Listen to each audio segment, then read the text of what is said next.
Hello les amis, c'est encore moi. Là, je suis en mode vidéo grave. Ça m'arrive comme ça parfois.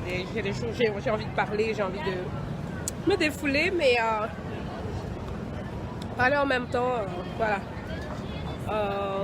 Mais moi, en principe, quand je parle, j'aime beaucoup m'adresser aux célibataires, aux jeunes femmes célibataires, que ce soit des adolescents, des jeunes femmes de la trentaine comme moi, ou alors de la vingtaine, ou alors de la quarantaine, de la cinquante, mais j'aime généralement m'adresser aux jeunes femmes célibataires parce que je me rends compte que c'est une couche de la population qui souffre énormément, qui souffre d'un mal-être dû au fait qu'elles ne sont pas encore mariées. Et on a qui croient que c'est une malédiction. Moi, j'ai vu une sœur une fois à l'église pleurer parce qu'elle n'était pas encore mariée. Moi, c'est à partir de ce jour que j'ai réalisé à quel point c'était vraiment un gros mal-être pour beaucoup de jeunes femmes encore célibataires qui souffrent du fait qu'elles ne sont pas encore mariées. Enfin, moi, je pense que c'est tout simplement lié au fait qu'elles sont dans un environnement où on leur fait croire que si elles ne sont pas encore mariées, c'est-à-dire qu'elles ont un problème de caractère, c'est-à-dire qu'elles ne sont pas, je sais pas moi, des femmes, pas qu'elles ne sont pas belles, mais qu'elles ont un problème au niveau de leur caractère, ou alors qu'elles ont un problème au niveau du péché, que c'est peut-être des femmes qui vivent dans la fornication, dans l'impudicité, c'est pour ça que le mariage, la grâce du mariage ne les suit pas. C'est faux, c'est archi faux. C'est pour ça qu'on dit que ton avenir, en fait, ça dépend. C'est-à-dire que ça dépend de ce que tu entends. Quel est le CD que tu mets à chaque fois? Qu'est-ce que tu entends autour de toi? Tu ne dois pas laisser ce que les gens pensent influencer ton âme. Si tu te rends compte que tu es trop entouré des personnes qui critiquent les femmes célibataires, écoute, change d'environnement. S'il faut déménager, déménage. S'il faut que tu arrêtes de visiter certaines personnes, je ne sais pas, qui n'arrêtent pas de te faire croire que parce que tu es encore célibataire, alors tu as un problème. Écoute, arrête de fréquenter ces personnes, c'est tout. Même si ce sont les gens de la famille, il va falloir que tu arrêtes de fréquenter ces personnes, ok? Moi, je pense qu'on peut être célibataire et heureuse et épanouie. En tout cas, c'est le cas pour moi. Franchement, je suis contente d'être une femme célibataire encore aujourd'hui. Je sais que le mariage, ça va arriver. Je ne me presse pas, je ne cours pas, même si je suis dans la trentaine et que je ne suis pas encore mariée. Et puis quoi? Il y a une course. Est-ce qu'il y a une loi qui dit que les femmes de 30 ans qui ne sont pas mariées sont malades, sont atteintes d'une maladie? Non? On n'a pas les mêmes priorités. Il y en a qui se marient à 18 ans, il y en a qui se marient à 20 ans. On n'a pas tous les mêmes priorités dans la vie, voilà. Moi, j'ai voulu prendre le temps de faire mes études. J'ai envie de faire plein de choses. Plein de choses sans toutefois pécher, plein de choses dans la sainteté, ok?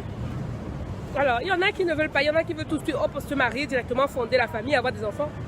Moi, je cours pas, moi je prends mon temps, je veux enjoy chaque période, chaque moment de ma vie. Là, je suis à New York, je suis à Manhattan, à Times Square exactement, et j'enjoy, j'ai des amis ici, j'ai de la famille aussi ici, mais quand je suis ici, je suis pas toujours avec la famille, hein. Faut pas croire, je suis pas toujours avec la famille, je suis même pas avec la famille, je vais leur rendre visite, mais je reste pas avec eux. Parce que voilà, je veux vivre pour moi, je veux enjoy my life. Je veux vivre mes rêves, je veux aller là où je veux partir. Je veux faire ce que j'ai envie de faire. Je veux, voilà, je veux... Là, tout à l'heure, je vais aller à la bibliothèque de Manhattan, la bibliothèque publique de Manhattan pour continuer à écrire mes livres. Justement, je crois que je vais faire carrière dans ce domaine-là. J'aime beaucoup écrire les livres. Et voilà, c'est passionnant. Je fais de mon temps ce que je veux.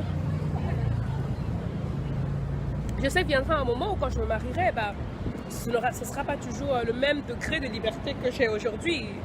Je serai libre, mais tout en ayant des responsabilités, tout en étant responsable de quelqu'un. Donc, moi, mon message aujourd'hui, c'est d'encourager les jeunes femmes célibataires à vivre pleinement votre vie. Si vous voulez voyager, aller à Tokyo, aller dans n'importe quel pays de la Terre, allez-y, partez. Si vous voulez vivre ailleurs, vivez ailleurs. Ok? Vivez ailleurs.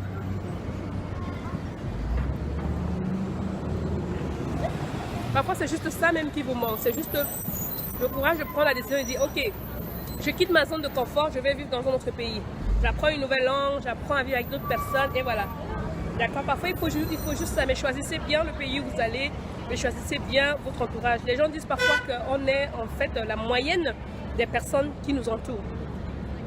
Donc faites attention à ceux qui vous écoutent. Même ici aux États-Unis, je vous assure, beaucoup de célibataires ont des problèmes aussi d'épanouissement du fait qu'elles ne sont pas encore mariées. C'est pour ça que vous allez voir des célibataires marcher avec des accoutrements bizarres, pardon, des mini-jupes, mini-shorts, mini-trucs, les seins dehors et tout, juste pour essayer de pêcher un gars. Non, le gars que tu vas pêcher là, en papillon comme ça, là, c'est quelqu'un qui est un joueur, c'est un gigolo aussi. Si tu veux quelqu'un de mature, de bien, de posé, quelqu'un qui est prêt à se marier, à avoir des responsabilités, à fonder une famille, eh ben, sois naturel, laisse qu'il te découvre naturellement. Moi, je connais des sœurs, des filles qui ne se supportent plus sans maquillage. C'est-à-dire que pour elles, s'il n'y en a pas de maquillage, c'est dit qu'il y a un problème. Non, il n'y a pas de problème. Tu peux très bien être naturel et puis être trouvé jolie comme ça par un homme. Ah oui, ah oui. Si déjà naturel, tu passes. Alors, c'est-à-dire que maquillée, tu seras encore plus que passante. Ok? Donc, franchement, chers célibataires, lâchez-vous.